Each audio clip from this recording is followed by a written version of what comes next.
stands for strength and making it a deeply desirable technology for simulating nuclear weapons explosion and building a stronger America.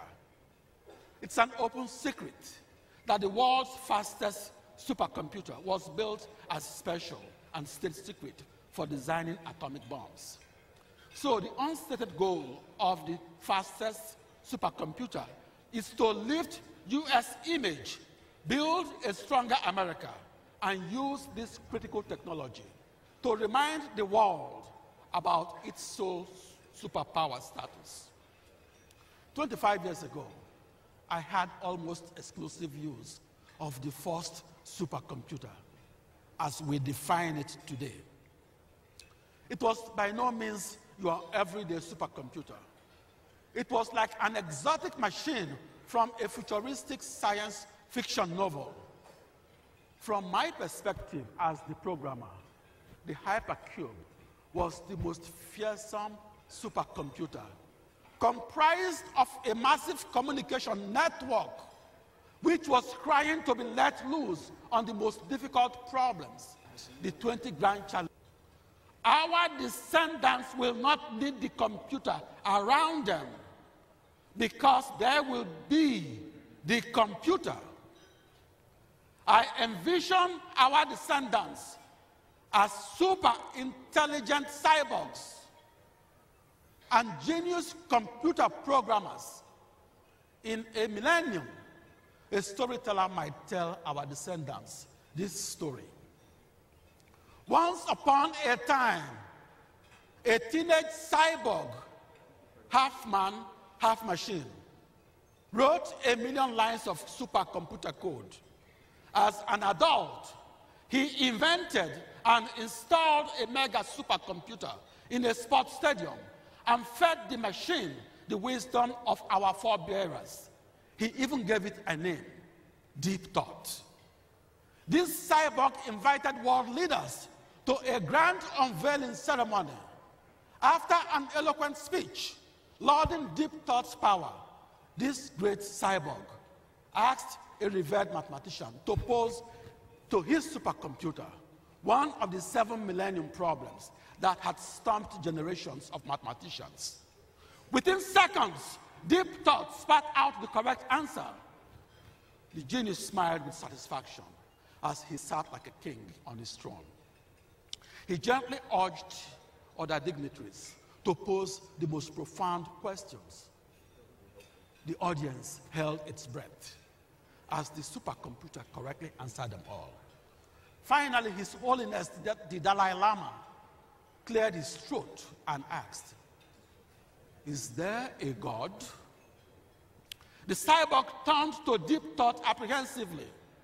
The supercomputer walked away, its lights flashing. Hours passed, and then days. Days turned into months. There was no answer.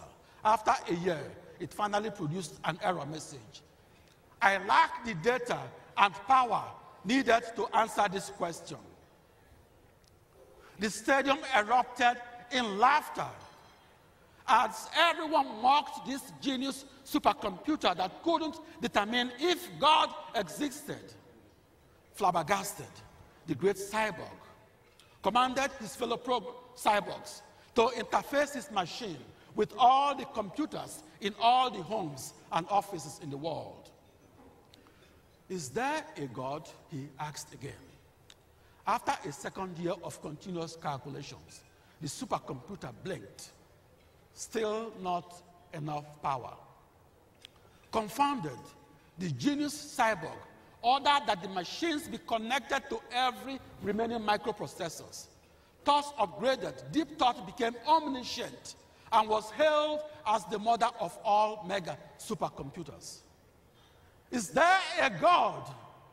the genius cyborg cried in exasperation. A booming voice answered, "Now there is." I have shared this story with you for 5 reasons. First, we actually are constructing a planet-sized supercomputer that is a fortress with miles of wires and billions of computers. Second, I believe that our descendants will consider our planet-sized supercomputer a superbrain and ask it the most profound questions. Third, such a superbrain will become the repository for humanity's intellectual capital, as well as the perfect metaphor for gaining insight into the relationship between science and spirituality. Fourth, I believe that our descendants won't need computers. Continuous reinvention of the computer means that it is constantly out with the old and in with the new.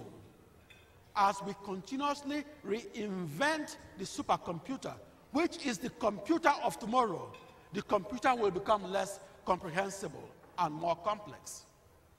History will repeat itself.